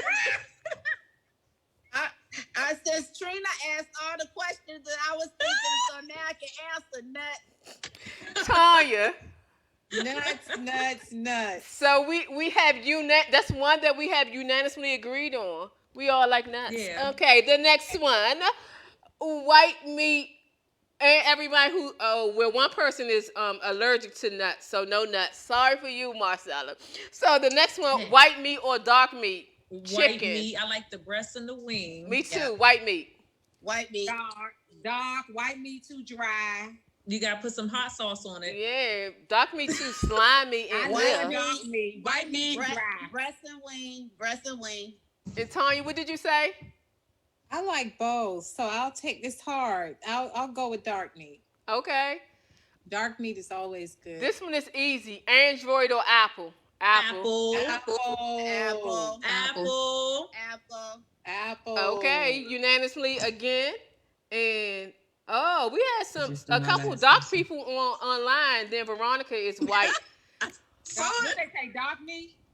They two people said dark meat. Oh, we coming Tell back them the over with the white white meat meat. is healthier for Okay, you. Marcella. So how about books? Do you all like paperback or audio? I like paperback. I like Paperback. Paperback. Yeah. Now, only because of my condition, I'll do audio, but otherwise it would have been paperback. But I like Yeah. audio. Yeah, and I 'Cause know the I reading said is no heavy on talking, my just eyes. one-on-one, but I love paperback. I love the feel of the Yes. whole of a book. But Yes. now, more recently, I've been doing audio because you're able to get through them. But I just read Yeah. like T.D. Jakes' book, The Power of Yes, talking about the women of the Bible, and I did it with another church, and it was very intriguing for me to go through and understand and read back the words. So yeah, summer. So at first I had this broken up, but like your favorite season, summer, winter, spring, or fall. I'm summer, and I think it's more so Summer. because it's my birthday. Summer. Everyone Summer. summer? I'm spring. Okay. No falls. Falls is my Yeah. secondary. Okay, that's interesting. Yeah. And everybody, no Oh. audio online for the book. Everybody said paperback, and then we had one fall as a kid. Hey, Zaki. Yeah. How about morning or night? I'm a night person. My mother I keeps am saying too. I was born Right. in the morning time, and I'm Morning. like, I think that I was born at 8:30 at night versus 8:30 in the morning because 8:30 at night is when I feel like I wake up. So what are y'all, morning or night? I Morning. would say morning. Okay. Age thing Morning. now. I think it's an age thing. When we were younger, we probably were night, but now I'm older morning. Yeah, so I'm something night. just wrong with me because I've been a night person all my all my 60 life. nights. I'm still night. It depends on what That's day what of the I said. week Who for said they me. still night? You Barbie? You Yes. you still night? Yes. Oh wow, yeah. Mhm. I'm at night too. I mean, I'm a morning person. I can get right up, but in terms of thinking of things, Yes. creativity, Yes. business, my wheels get to spinning What's 2, your 3 o'clock in the morning. Yeah. It's crazy. What's your hour? That's me too. Dr. Did you say Freeman. 2 or 3 o'clock, Dr. Kern? So that's in 2 the or morning. 3. Is that morning or night? You can Dream? text me all them times that you be up 2:30, like 3 o'clock. That's my zone where like the Yes. power, like I want Me to put too. it down, like everything. Yes. Yeah, Yeah. okay. In my REM sleep, knocked Yeah. out. And Yeah, because Rihanna, I've been I don't know off from what's work, going I've on. been waking up like embarrassingly like noon. Like that's my flow. I normally get sleep from 8 to 12, 8 a.m. to 12 p.m. Shower or bath? I'm bath all the way. Gabby, how about you? Whew, I love a good bath. Mm-hmm. Yeah, I love I a said good bath, right? Or did I say shower? You said said bath. bath. Oh, okay, okay. You said bad. Yeah. Except when that shower hits your neck right there. Oh my God! But go ahead. Shower or bath, Trina? Bad. Shower or bath, Allison? Bath. Shower or bath, Dr. Kern? I love bath, but I just don't take them as much as like.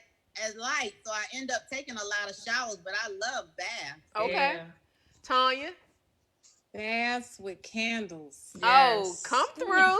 Come through. And some Oh, Epsom salt. mood. And some good music. The lavender Yes, Epsom the salt is music. everything. Everything. Everything. Yes. Ocean or mountains?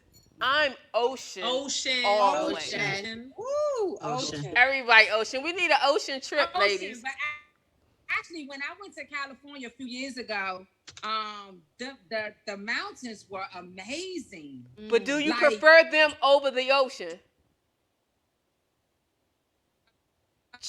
Trina, ocean Hey, or mountain? Dre. No, I'm messing with you. I'm messing with you.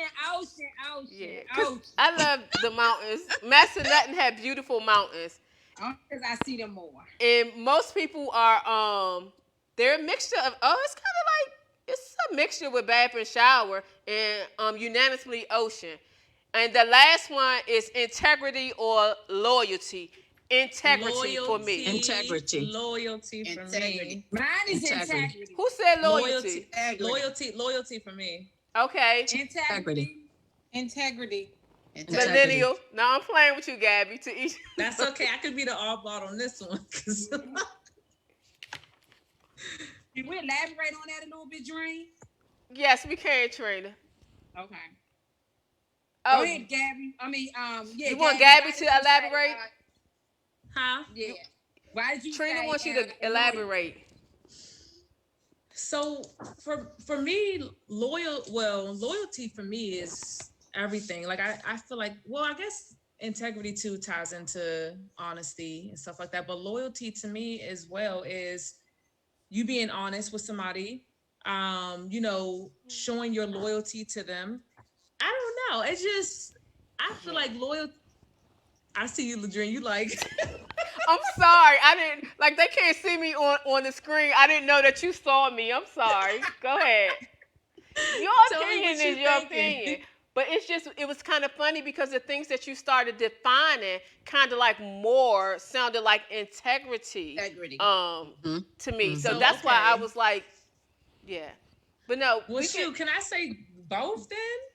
I'm in between. Okay, no, I like that. I would rather for you to be both than for you to just be straight Okay, I'm honesty. in between then. In between. And I'm messing with it. You Both. have a right to choose whatever you want to do, but in life you will learn that loyalty. And Dr. Curran, you can kind of like think of that from a career standpoint and a business standpoint. We yeah. know we have learned. I mean, everyone on the The line, business but definitely integrity. Yeah. yeah. Okay, so Gabby, integrity or honesty?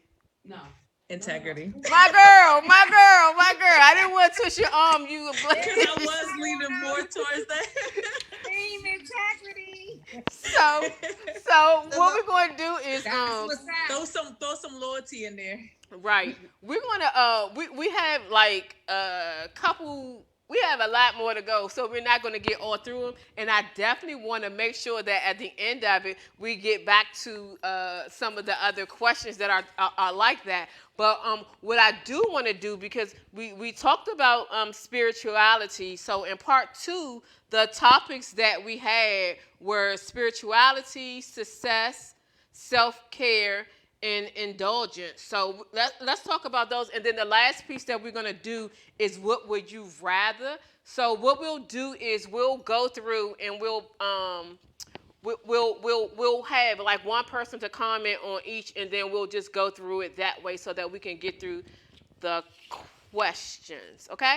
So, and let me go with this one. Like, no, we're not going to do one person. Let's just chime in. I'll just save some of them because next week we're going to have like part 2. So, ladies, if you are interested in being on part 2, I already have the women who are a part of the show that does the financial crew. So all of them, 3 of them, and Tina Hunter will be on there next week. But we have room for some others. So what I want to do is let's go to the let's talk about career and success.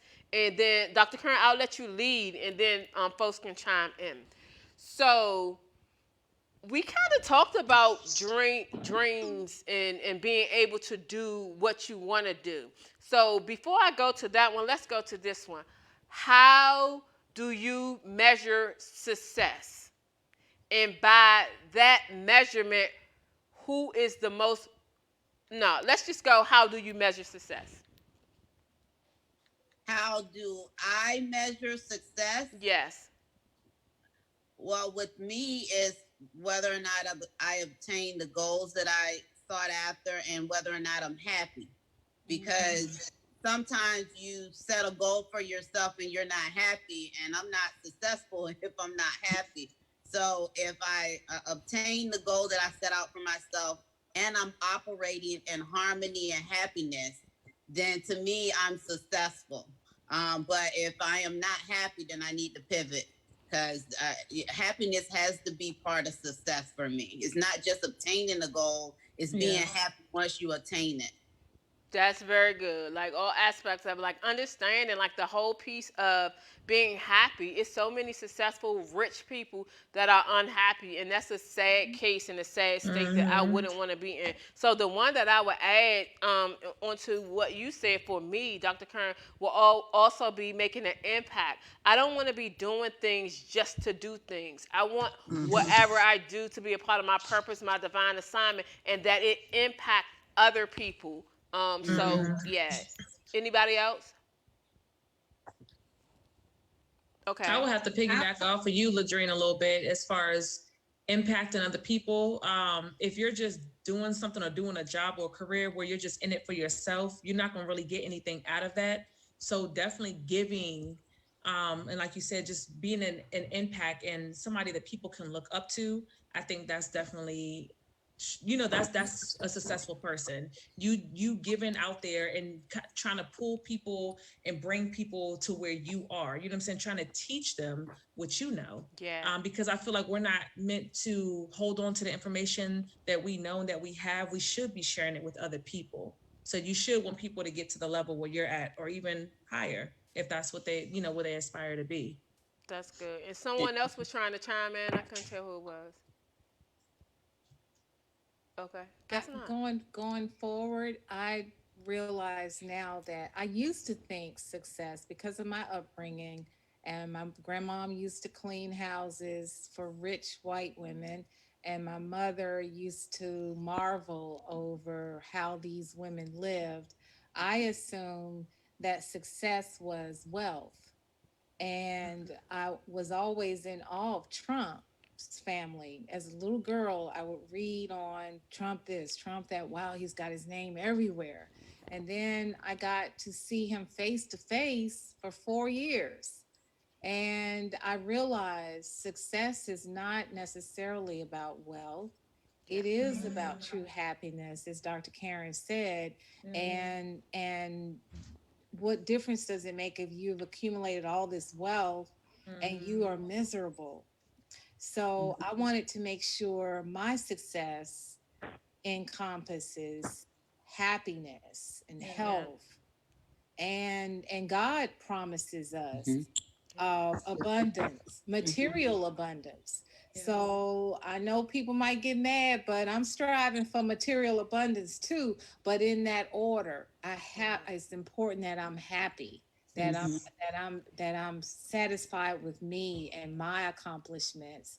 And money is not everything like I grew up to believe it was. Yeah. This is very important in terms of the understanding of the money aspect, because so many times in careers, of course, and I, as a coach, I do tell people to earn your worth.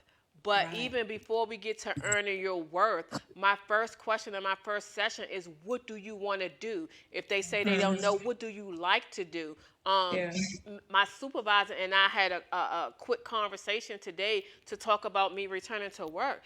And one of the things that we both said is like how happy we are with our job. Like we both said, I love my job. And you all hear me say that very often. That makes a whole difference in terms of being able to get up and do. I get up like skipping, like, oh, what we gonna do today for the FDA? So it's like that type of thing, because I truly and sincerely love my job. So uniformly across the whole thing about being happy. The difference, the one thing that I said, and I kind of like held back, but I'm gonna say it, being successful to me does not necessarily always mean attaining your goal for me. So I once had a goal to be an SCSer. I went through the whole process. My organization paid for everything. then when I stood back and looked to see what it would entail me to work even harder than I'm already working, and the whole responsibilities and the direction that it go in, I was like, mm-mm. And if I had gone on to be an SES, I don't think that I would have started my do it career, because it was about the same timing where it was for me to begin to move in the direction. So, but of course, I'm a goal lister and I strive to, but I'm fine with adjusting them for specific reasons. Any regrets? I'll agree with everyone. Go ahead, Trina. Success, basically. I agree with what everyone said as far as success, serving your purpose, and like Gabby said, sharing information, how you treat others. Yeah. And Yeah. also give, like, that's just a part of success as well. We were raised to think that success was wealth, but there's so many other dynamics to it that makes you successful. Yeah. Yeah. So That is so true. Stephanie was that. Ladrine, you were gonna say something about regret. What was your question? Oh. Because I was getting ready to answer it, but I needed to hear the rest of the question. It was just any regrets related to your career, or any goals in terms of that area. And yeah, I think I do want to answer it. And I'm actually reflecting back on when we had the question about integrity and loyalty. And this is why one of the reasons, this regret is one of the reasons why I value integrity over loyalty. When I worked for an organization for about 14 years, you develop friends when you stay with an employer that long. And so I was handpicked as succession planning to succeed my boss when she retired, and she didn't retire. And so I was so loyal that I waited for about almost 3 years before I eventually left, because I was promised her position when she retired. And had I not stayed there that long, my regret is staying there that long out of loyalty, when she didn't have that same form of loyalty to me. She didn't have the integrity that was required to let me know that she wasn't ready to retire. Yeah. And so that is one regret. So I eventually had to leave the company, and God blessed me with, my with another job that was of the same caliber. But because of my loyalty, it was a friendship and a work friendship longer than I should, based on that loyalty, even though it wasn't reciprocated. And so that is a professional regret, and that is a friendship regret, because that also let me know that she lacked integrity at the end of the day, behind that whole scenario. Right. Very well put. Very well put. I love that. Yeah. Did anyone else have any other regrets that they wanted to share?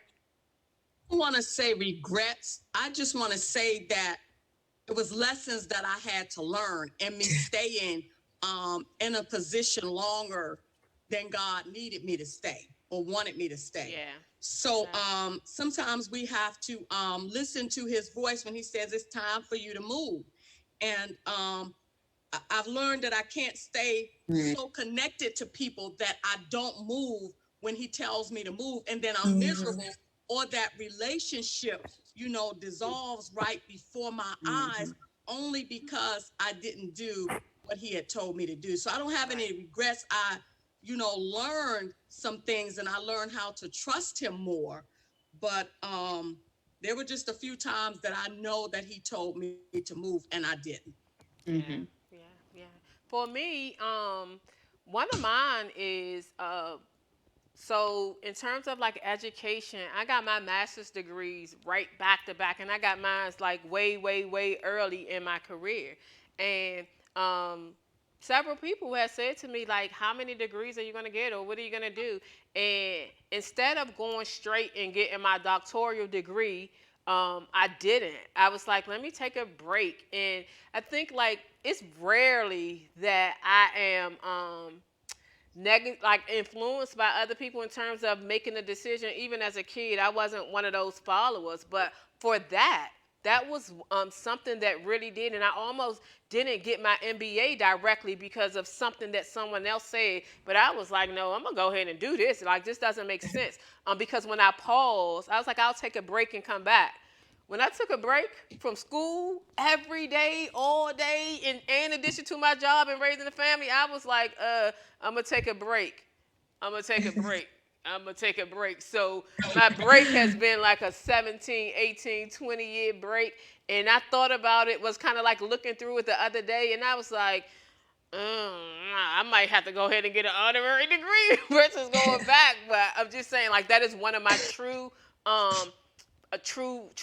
regrets when it comes to that aspect. But I have loved my job and learned so many lessons from my career. The loyalty thing that Dr. Karen said also resonated with me. Mm. Okay, so that was good. That was good. So self-care. Let's talk about self-care. What do you all do to release stress? So I take baths, long baths, bubble baths. What do you all do to release stress? That's what I do too. The baths, the candles, the music, the reading, the walking, the going to the park, praying, Yeah, praying. looking in the mirror exercise. When you start doubting who you are, just start staring. It's powerful. It's scary. But start looking at yourself, your reflection in the mirror. You'll see all the good, the bad, and the ugly. And when you can stare at it long enough, you will see the beauty that God created. Yeah. But it's a challenge. You have to get there. Mhm. But it is very powerful. So that's what I do. That's what I do. All right.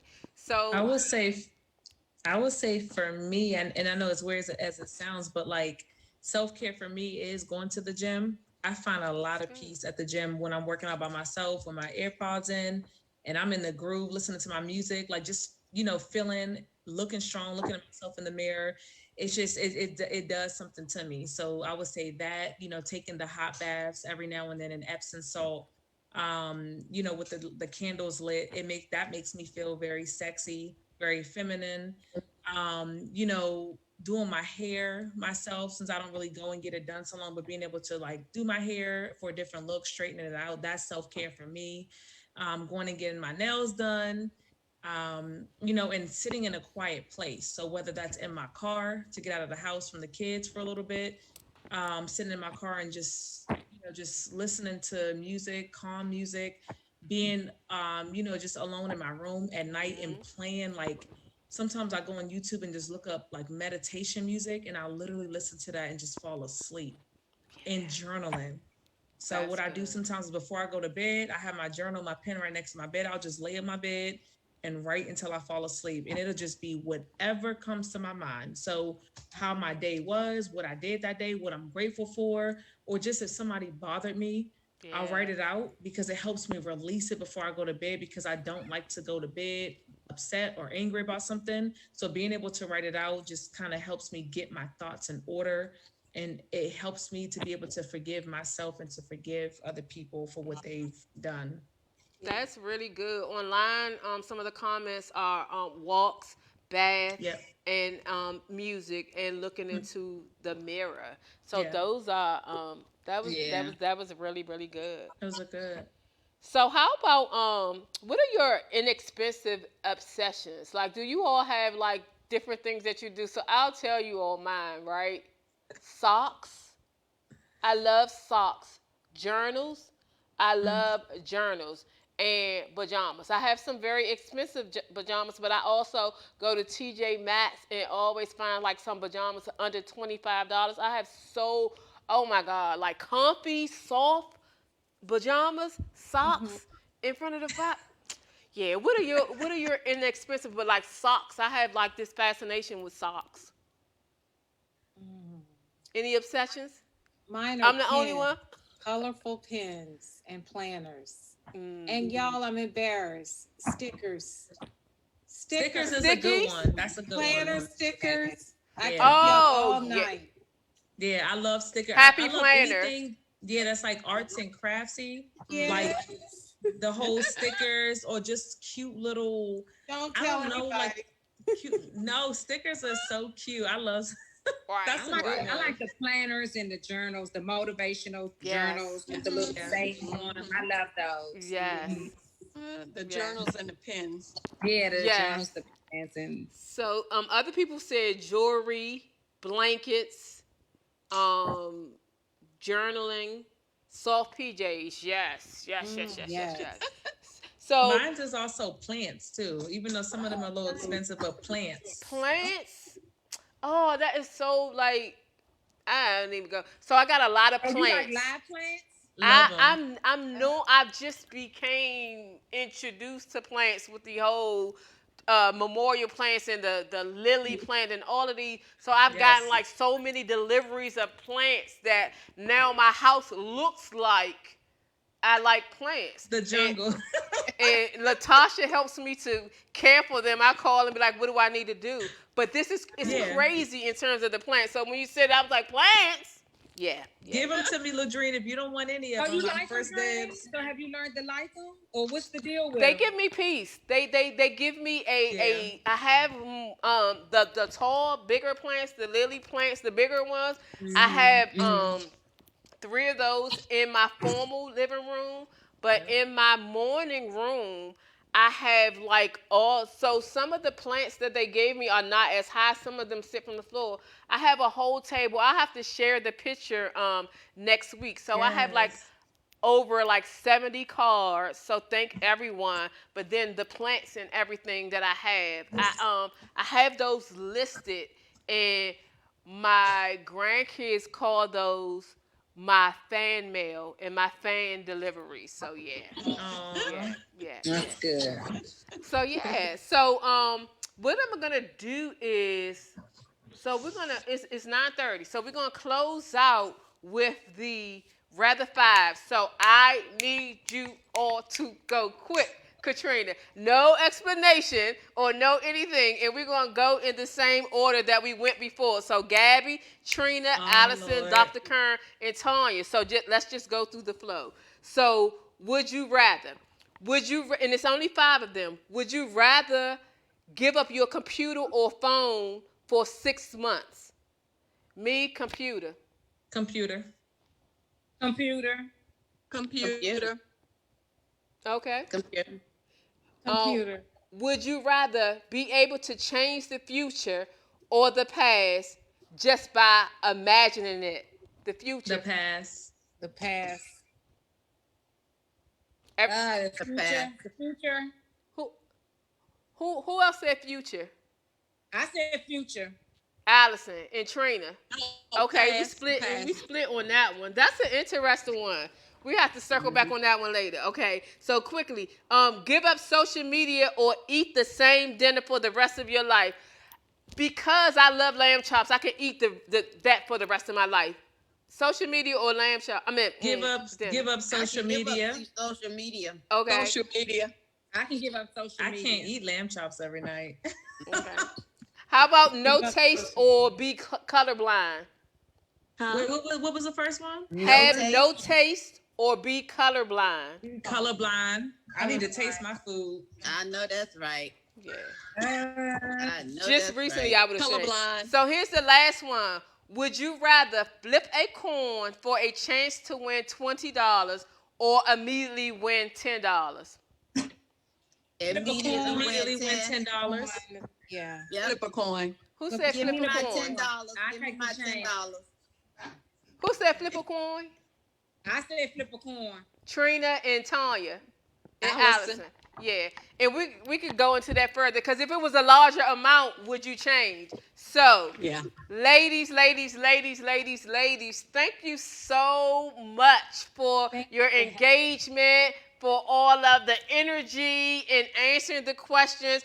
We had some serious ones and we had some not so serious ones. So, excited to be back. So thank you all for the love that you have Glad you're shown. back. Thank you all for bearing with the show while we've been on hiatus. But we're going to return next week and we're going to do part 2 of this. So again, we have a couple slots available. If you're interested, then please by all means do so. And Dr. Kern, thank you so much. I would be remiss to not say thank you for all of the time that you have spent on the show. This is your last show under like the role that you play, but I definitely will have you back because you are my HR partner, and you know what we do. We play in our HR sandbox. So we'll definitely have you back for leadership and just general discussion. But I thank you so much. Have enjoyed you immensely over this entire past year. So to all the other ladies, thank you all so much for being my sister friends and for playing in the sandbox. And huge shout out to everybody who is online. So as we close out, Veronica Harlan, Marcella Stretch, Shanta Lemon-Moore, Alethea Fields, Major Bandy, Devetta Henderson, Zakia Butts, Pam, hey Pam, and I saw Nisi on here earlier, LaShawn Reese, and Zakia Butts. And we also had Shawnee and some other people. I can't stroll all the way up in Beverly. So thank you all for tuning in and taking note of the due time, 7:30. And guess what? We'll see you Great all. conversation, ladies. Yes. Nice to see all these beautiful faces. Nice seeing y'all. Good one. Thank you, Yeah. Ladrine. Yeah, thank you all. And make sure you all, everyone, live every day, every hour, every minute, every second, as if it's your last. We out. Yeah. Hey. All right, peace out. See you Bye. all next year.